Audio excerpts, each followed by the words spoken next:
Welcome to news watch. ముందుగా headlines చూద్దాం.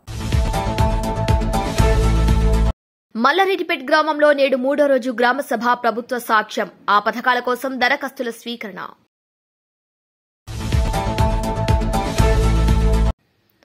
Alaknanda hospital seize, kidney racket ముఠా గుట్టురట్టు. కేంద్ర మంత్రి బండి సంజయ్ పోరాటం వల్లే నేడు 317 జీవోను పరిష్కార మార్గం ఏర్పడింది. మంథని వ్యాప్తంగా చలి తీవ్రత పెరిగింది. తన భర్త పేరిట ఉన్న భూమిని ఎంఆర్ఓ అక్రమంగా ఇతరులకు పట్టా చేశారని ఆరోపిస్తున్నారు. మర్డర్ నుంచి ఎస్కేప్ కు మిలిటరీ తెలివితేటలు వాడిన సైకో.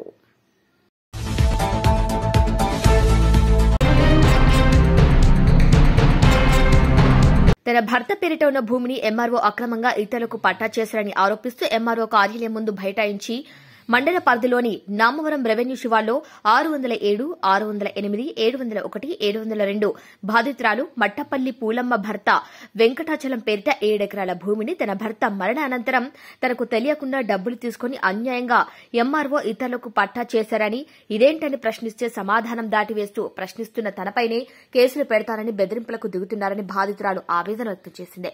తన పిల్లలకు ఇదే ఆధారమని, న్యాయం జరగకపోతే తమకు ఆత్మహత్య శరణ్యమని, తన భూమి తనకు ఉన్నతాధికారులు పట్టా చేసి ఎంఆర్ఓపై చర్యలు తీసుకుని తనకు న్యాయం చేయాలని బాధితురాలు వేడుకుంటుంది. నా పేరు మట్టపల్లి పూలమ్మ, నా భర్త పేరు వెంకటాచలం. మాది గ్రామం తిరుమలగిరి, మండలం చీపెంల. మా ల్యాండ్ వచ్చి నావారం చివార గ్రామంలో మోతే మండలంలో 7 ఎకరాల 10 గుంటలు నా భర్త పేరు మీద ఉన్నది. నేను ఒక ఫ్యామిలీ మెంబర్ అయి ఉన్నా మా ఆయన ఫస్ట్ భార్య పిల్లలు 2 ఉండడం వల్ల నాకు తెలియకుండా 7 ఎకరాల 10 గుంటలు మోత తహసీల్దార్ గారు లంచం తీసుకొని వాళ్ళిద్దరికే 7 ఎకరాల 10 గుంటలు రిజిస్ట్రేషన్ చేయించింది మొన్న 7వ తారీఖు రోజు. అది ఆ భూమి మార్ట్గేజ్ లోన్లో కార్పొరేషన్ బ్యాంక్, యూనియన్ బ్యాంక్లో సూర్యాపేటలో ఉంది. అది రిలీజ్ కాకుండా లంచాలతో పాల్పడి అక్కడున్న బృందం మొత్తం నాకు నా కొడుకు అన్యాయం చేసిరు. వాళ్ళని చట్టపరంగా శిక్షించి వాళ్ళని సస్పెండ్ చేయాలని నా వికలాంగుల తరపున వికలాంగుల అధ్యక్షులు అందరం కలిసి వాళ్ళని శిక్షించాలని నేను కోరుకుంటున్నా. నాకు నా కొడుకు న్యాయం చేయాలని నేను వేధిస్తున్నా. నా రోదన చివెంల మండలం తిరుమలగిరి గ్రామానికి సంబంధించినటువంటి మరి మట్టపల్లి వెంకటాచలం గారు, ఆయన భార్య చనిపోవడంతో ఆ గతంలో ఆయనకు వివాహం అయినప్పుడు మరి మొదటి భార్యకు 2 పిల్లలు ఉన్నారు. 2 పిల్లలకు కూడా వివాహం చేసిండు. వాళ్ళు వివాహం అయిపోయింది.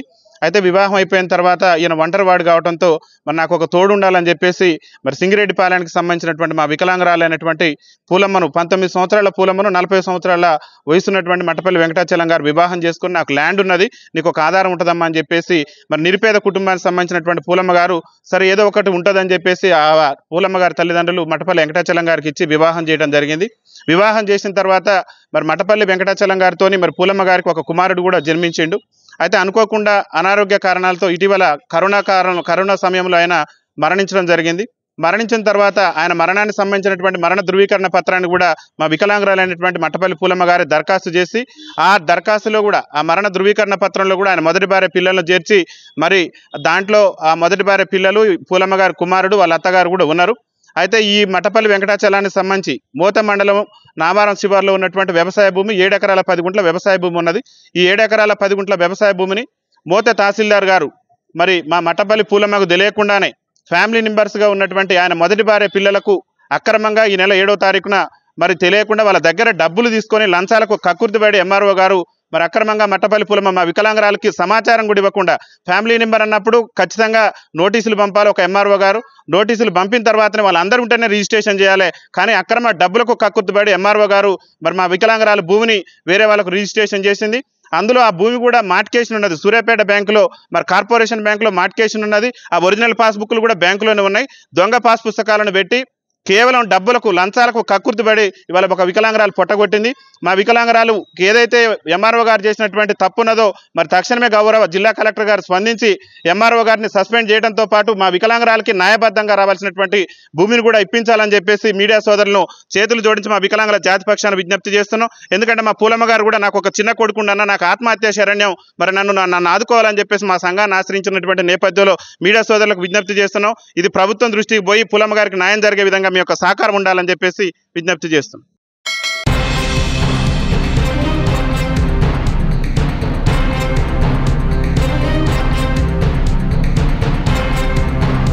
రాష్ట్ర రాజధానిలో కిడ్నీ రాకెట్ కలకలం రేపింది. రాచకొండ కమిషనరేట్ పరిధిలో సరూర్ నగర్లోని అలకనంద ప్రైవేట్ ఆసుపత్రిలో కిడ్నీ మార్పిడిలు జరుగుతున్నట్లు పోలీసులకు ఫిర్యాదు రావడంతో వారు వైద్య ఆరోగ్య శాఖ అధికారులతో కలిసి రంగంలోకి దిగడంతో గుట్టు రట్టయింది. ఎప్పటి నుంచి ఈ వ్యవహారం కొనసాగుతుంది, ఎంతమందికి కిడ్నీ మార్పిడి చేశారనే కోణాల్లో పోలీసులు లోతుగా విచారణ జరుపుతున్నారు. హైదరాబాద్లో కిడ్నీ మార్పిడిలు చేస్తున్న ఆసుపత్రులపై వైద్య ఆరోగ్య శాఖ అధికారులు సంయుక్తంగా దాడులు నిర్వహించారు. సరూర్ నగర్లోని అలకనంద ఆసుపత్రిలో కిడ్నీ శస్త్రచికిత్సలు జరుగుతున్నట్లు పోలీసులకు ఫిర్యాదు రావడంతో వారు వైద్య ఆరోగ్య శాఖ అధికారులు దాడులు నిర్వహించారు. ఆసుపత్రి లోపల నలుగురిని గుర్తించిన పోలీసులు వారికి కిడ్నీ శస్త్రచికిత్స జరిగినట్లు పోలీసులు గుర్తించారు. ఇక వారిలో 2 దాతలుగా భావిస్తున్నారు, మరో 2 గ్రహీతలుగా భావిస్తున్నారు. వీరు కర్ణాటక, తమిళనాడు రాష్ట్రాలకు చెందిన వారిగా గుర్తించారు. వీరు ఈ నెల 17న ఆసుపత్రిలో చేరినట్లు అధికారులు తెలిపారు. వారిని ప్రశ్నించగా తాము కిడ్నీలో రాళ్లు తీసుకోవడానికి వచ్చినట్లు తెలిపారు. కానీ అధికారుల పరిశీలనలో మాత్రం వారికి కిడ్నీ శస్త్రచికిత్సలు జరిగినట్లు అనుమానాలు వ్యక్తమయ్యాయి. నలుగురికి కిడ్నీ మార్పిడి జరిగిందా అనే విషయాన్ని శాస్త్రీయంగా నిర్ధారించేందుకు గాంధీ ఆసుపత్రికి తరలించారు. అలకనంద ఆసుపత్రి గత 6 నెలల కింద ప్రారంభమైంది. ఈ ఆసుపత్రిలో చిన్నపాటి వైద్య చికిత్సలకు మాత్రమే అనుమతి ఉండగా ఇది 9 పడకల ఆసుపత్రిగా వైద్య ఆరోగ్య శాఖ అధికారులు తెలిపారు. అయితే ఇక్కడ కిడ్నీ శస్త్రచికిత్సలు వంటి వాటిని అనుమతి లేదని గుర్తించారు.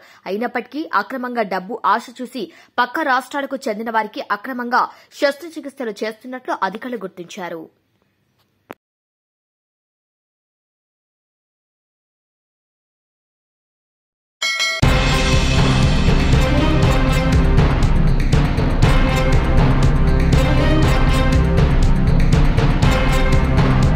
మునిపల్లి మండలంలోని మల్రెడ్డిపేట్ గ్రామంలో నేడు 3వ రోజు గ్రామ సభలో ప్రభుత్వ సంక్షేమ పథకాల కోసం దరఖాస్తుల సేకరణ, ప్రతి ఒక్క అర్హుల జాబితా ప్రకటన, ఇందిరమ్మ ఇళ్లు, ఇందిరమ్మ ఆత్మీయ భరోసా, రైతు భరోసా, రేషన్ కార్డుల కోసం దరఖాస్తుల స్వీకరణ జరిగింది. ఇక మునిపల్లి మండలంలోని గ్రామ సభల్లో పాల్గొన్నారు Rayakot market committee chairman Shri Manturi Sudhakar Reddy. అదేవిధంగా చైర్మన్ ఆయన మాట్లాడుతూ ప్రజాపాలనలో సంక్షేమ పథకాలు అందించేందుకు గ్రామ సభలు నిర్వహిస్తున్నాయి. ఇందులో భాగంగా ఇందిరమ్మ ఇండ్లు, రైతు భరోసా, ఇందిరమ్మ ఆత్మీయ భరోసా, రేషన్ కార్డుకు ఎంపికైన లబ్దిదారుల వివరాలు చదివి వినిపించారు. ఈ పథకాలు నిరంతరం కొనసాగుతాయి, ఎవరు కూడా ఆందోళన చెందవద్దని అన్నారు. ఎంపిక కానివారు మళ్లీ దరఖాస్తు చేసుకోవాలని, ప్రతి అర్హులకు కాంగ్రెస్ ప్రభుత్వం అండగా ఉంటుందని అన్నారు. పథకాలు చూసి ప్రజలు హర్షం వ్యక్తం చేస్తున్నారని అన్నారు. గత ప్రభుత్వంలో ఏ ఒక్క పథకం కూడా అమలు కాలేదని అన్నారు.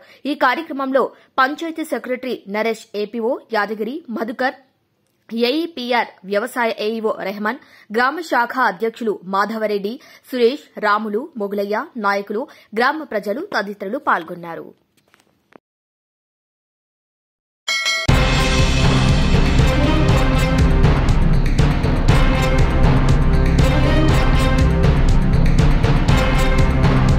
విద్యుత్ శాఖలో ఆర్టిజన్ కార్మికులను పర్మనెంట్ చేయాలని డిమాండ్ చేస్తూ సూర్యాపేట జిల్లా కేంద్రంలోని విద్యుత్ ఎస్సీ కార్యాలయం వద్ద జిల్లాకు చెందిన కార్మికులు రిలే నిరాహార దీక్షలకు దిగారు.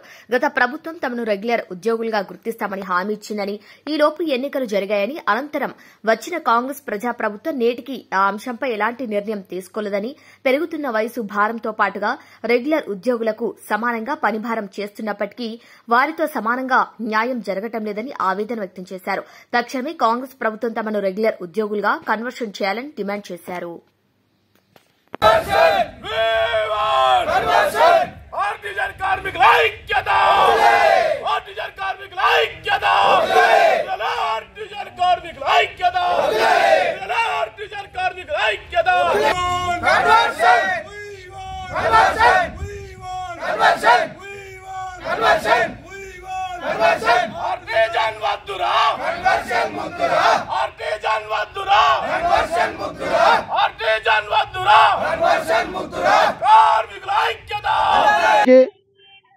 ప్రభుత్వంలో ఉన్నటువంటి విద్యుత్ సంస్థ యాజమాన్యానికి చెప్పదలుచుకుంది ఒకటే, మేము 20 నుండి 20 సంవత్సరాల పైబడి విద్యుత్ సంస్థలో పనిచేస్తూ ఉన్నాము.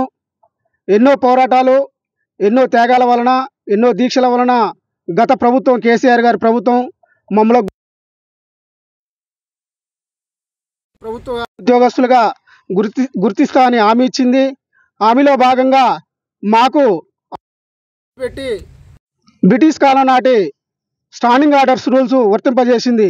దాని వలన సంస్థలో పనిచేస్తున్న రెగ్యులర్ ఉద్యోగస్తులకి మాకు చాలా వ్యత్యాసం ఉంది. నక్కకు నాగలోకానికి ఉన్న వ్యత్యాసం ఉంది కనుక ఆ స్టాండింగ్ ఆర్డర్ని ఈ ప్రజాపాలన ప్రభుత్వం స్టాండింగ్ ఆర్డర్ని తొలగించి మమ్మల్ని జేఎల్ఎంలుగా, ఆర్టిజన్గా తొలగించి జేఎల్ఎంగా గుర్తించాలని, విద్యార్థులను బట్టి ప్రమోషన్లు ఇవ్వాలని ఈ ప్రభుత్వాన్ని కోరుతా ఉన్నాం.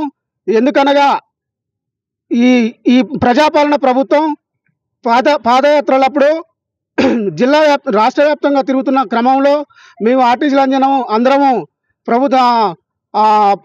రేవంత్ రెడ్డి గారికి కానీ, బట్టి విక్రమార్కి కానీ వినతి పత్రాలు ఇచ్చినప్పుడు మా బాధలు ఇలా ఉన్నాయి సార్, ఇది పరిస్థితి, మాకు రెగ్యులర్ కాలేదు, సావకుండా బతకకుండా ఉన్నాం, రెగ్యులర్ ఉద్యోగులకు మాకు వ్యత్యాసం ఉన్నది కనుక మాకు ఎలాంటి బెనిఫిట్స్ లేవు, దయచేసి మా యందు దయ ఉంచి మాకు రెగ్యులర్ చేయాలని కోరినప్పుడు, అప్పుడు పాదయాత్రలు ఉన్నప్పుడు మాకు హామీ ఇచ్చారు. ఏమనగా, తమ్ముళ్ళారా, అక్కలారా, చెల్లెలారా, మీరు అధైర్యపడకండి, వచ్చేది మన ప్రభుత్వం, ఆ ప్రభుత్వం రాగానే నెల రోజుల్లో మిమ్మల్ని అందరినీ కూడా కన్వర్షన్ చేసి రెగ్యులర్ చేస్తామని హామీ ఇచ్చారు. హామీలో భాగంగా మేము ఎదురు చూస్తూ ఉన్నాం. ఇప్పటికి కూడా ఈ ప్రజాపాలన ప్రభుత్వం వచ్చి సంవత్సరం దాటింది, ఇంతవరకు మా గురించి ఈ ప్రభుత్వం ఏమీ పట్టించుకోలేదు కనుక దయచేసి ఇప్పుడు తక్షణమే ఈ డిస్కంలో కానీ, టీఎస్ఎస్బిడిసిలో కానీ, జెన్కోలో కానీ దాదాపు 20,000 మంది ఈ ఆర్టిజన్ కార్మికులు ఉన్నాం కనుక మమ్మల్ని అందరూ కూడా విద్యార్థులను బట్టి కన్వర్షన్ చేసుకొని ప్రమోషన్లు ఇవ్వాలని కోరుతా ఉన్నాం. అదేవిధంగా ఓకే సార్, థ్యాంక్ యూ.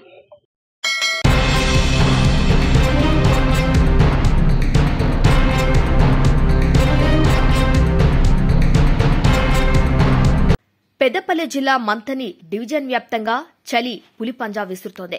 రాష్ట్ర వ్యాప్తంగా ఒక్కసారిగా ఉష్ణోగ్రతలు తగ్గి చలి ప్రభావం పెరిగింది. ఉదయం 5 గంటల నుంచి 9 వరకు చలి దుప్పటి కమ్ముకుంటున్నాయి. చలి తీవ్రతతో పిల్లలు, వృద్ధులు, మహిళలు 9 దాటినా బయటకు రాలేకపోతున్నారు. రహదారులు కనబడకుండా పొగమంచు ఉండటంతో వాహనదారులు లైట్లు వేసుకుని రాకపోకలు సాగిస్తున్నారు. ఇక వాహనదారులు వాహనాలు నడిపేందుకు ఇబ్బందులు పడుతున్నారు. ఇంకా కొన్ని రోజులు చలి తీవ్రత ఉంటుందని, జాగ్రత్తలు పాటించాలని వైద్యులు సూచిస్తున్నారు. ప్రజలు చలిమంటలు వేసుకుని చలి నుంచి రక్షణ పొందుతున్నారు.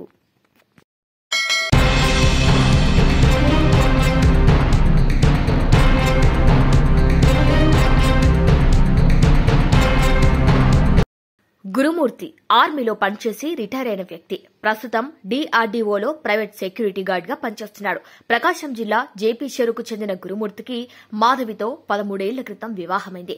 అప్పుడు ఆర్మీలో ఉన్న గురుమూర్తి 35 ఏళ్ల వయసుకే రిటైర్ అయ్యారు. హైదరాబాద్ మీర్పేట్లోని ఓ అపార్ట్మెంట్లో కుటుంబంతో కలిసి అద్దెకుంటున్నాడు. అయితే తరచూ ఇద్దరి మధ్య గొడవలు జరుగుతుండేవి. అవి కాస్త పెద్దవై మోస్ట్ బ్రూటల్ మర్డర్ కు దారితీసేదే. భార్య మాధవిని చంపాలని పక్కాగా ప్లాన్ చేసుకున్నాడు గురుమూర్తి. అందుకోసం సంక్రాంతి సెలవుల్ని ఎంచుకున్నాడు. ప్రకాశం జిల్లాలో ఉన్న అత్తామామల ఇంటికి వెళ్లి ఈ నెల 13న తన పిల్లలను పంపాడు. అపార్ట్మెంట్లోనూ చాలా మంది పండక్కి ఊర్లోకెళ్లిపోయారు. దీంతో ఆ ప్రాంతం నిర్మానుష్యంగా మారింది. ఇక ఇదే అదునుగా భావించిన గురుమూర్తి ఈ నెల 15న పండగ రోజు భార్యను కిరాతకంగా హతమార్చాడు. ఆమెను చంపి ముక్కలు చేసిన తర్వాత ఆ మాంసం ముద్దను కుక్కర్లో ఉడకబెట్టాడు. ఆ తర్వాత ఎండబెట్టి పొడిగా చేసి దగ్గరలో ఉన్న జిల్లెలగూడ చదును చెరువులో కలిపేశాడు.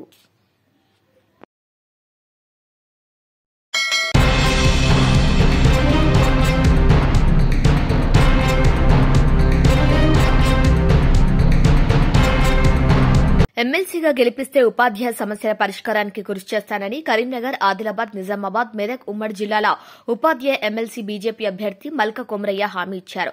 తన స్వగ్రామం బందంపల్లిలో ఏర్పాటు చేసిన మీడియా సమావేశంలో ఆయన మాట్లాడుతూ దీర్ఘకాలంగా పెండింగ్లో ఉన్న ఉపాధ్యాయుల సమస్యల్ని పరిష్కరించేందుకు ముందుంటారని పేర్కొన్నారు. ఉపాధ్యాయుల పట్ల శాపంగా మారిన 317 జీవో రద్దు చేయాలని ఆనాడు నేటి కేంద్ర మంత్రి బండి సంజయ్ ఆధ్వర్యంలో ఉధృత పోరాటం చేయడంతో పరిష్కార దిశగా అడుగులు పడ్డాయని గుర్తు చేశారు. సేవ చేయడానికి ముందుకు వచ్చానని, ఎమ్మెల్సీ అభ్యర్థిగా అవకాశం కల్పించిన బీజేపీ నాయకత్వానికి కృతజ్ఞతలు తెలిపారు. ఆయా జిల్లాలోని ఉపాధ్యాయులు మద్దతుగా నిలిచి గెలిపించాలని కోరారు. కొమరవెల్లి మల్లికార్జున స్వామి దర్శన అనంతరం మొదటిసారిగా స్వగ్రామం బందంపల్లికి వచ్చిన మల్క కొమరయ్య బీజేపీ నాయకులు, గ్రామస్తులు ఘనంగా సన్మానించారు.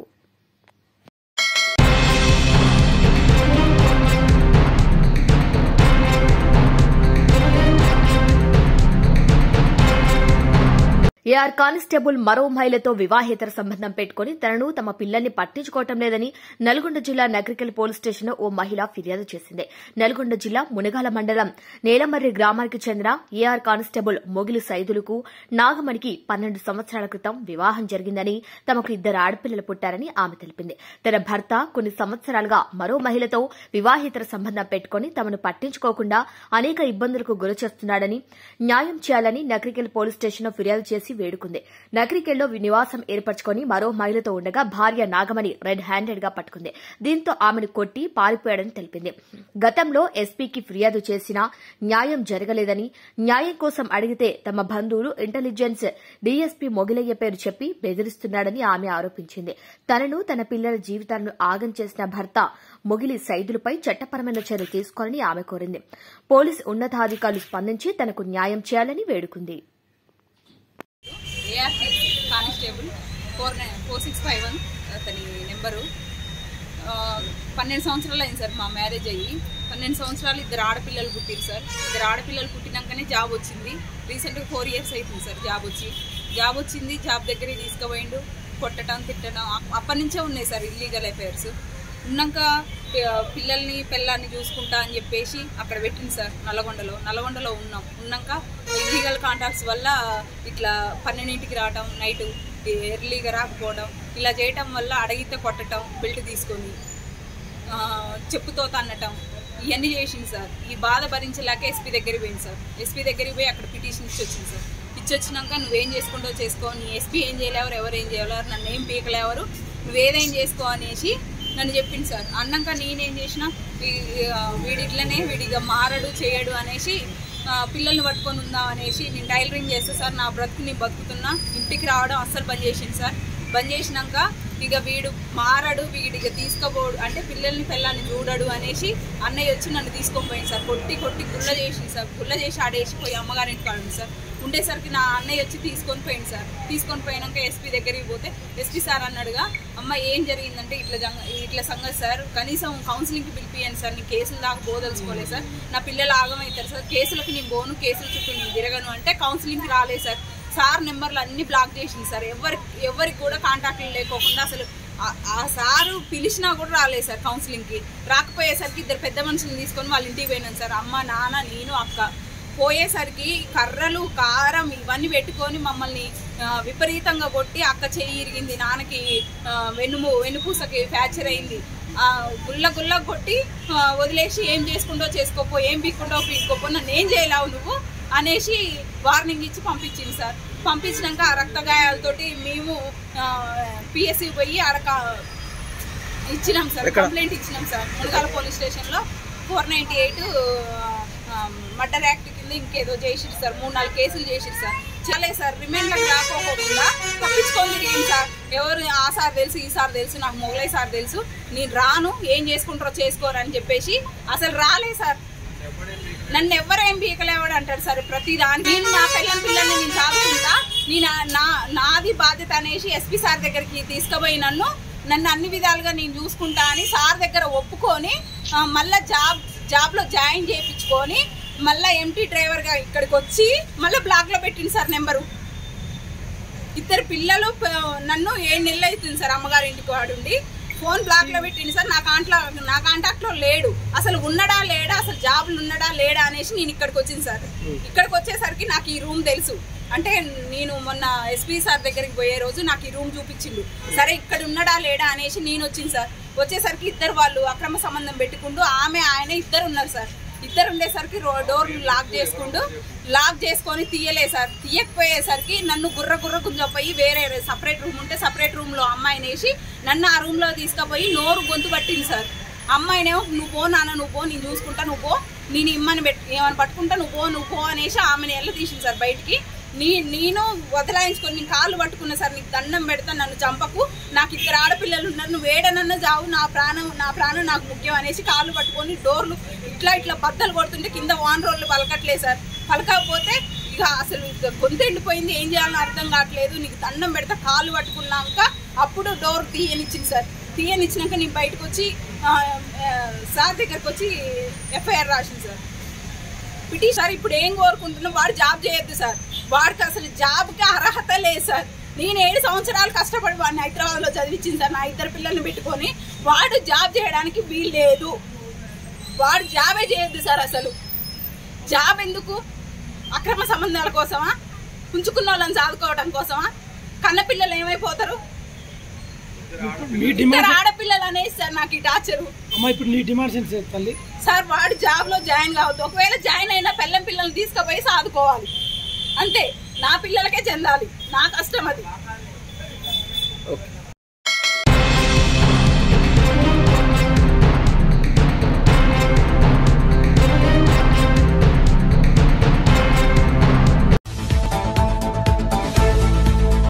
మల్లారెడ్డిపేట్ గ్రామంలో నేడు 3వ రోజు గ్రామసభ ప్రభుత్వ సాక్ష్యం. ఆ పథకాల కోసం దరఖాస్తుల స్వీకరణ.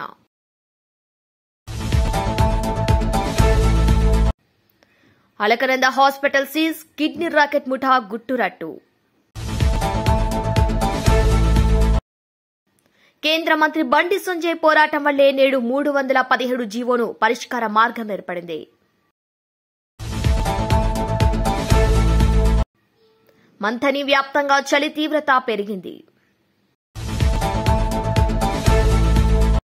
తన భర్త పేరిట ఉన్న భూమిని ఎంఆర్ఓ అక్రమంగా ఇతరులకు పట్టా చేశారని ఆరోపిస్తున్నారు. మర్డర్ నుంచి ఎస్కేప్ కు మిలిటరీ తెలివితేటలు వాడిన సైకో.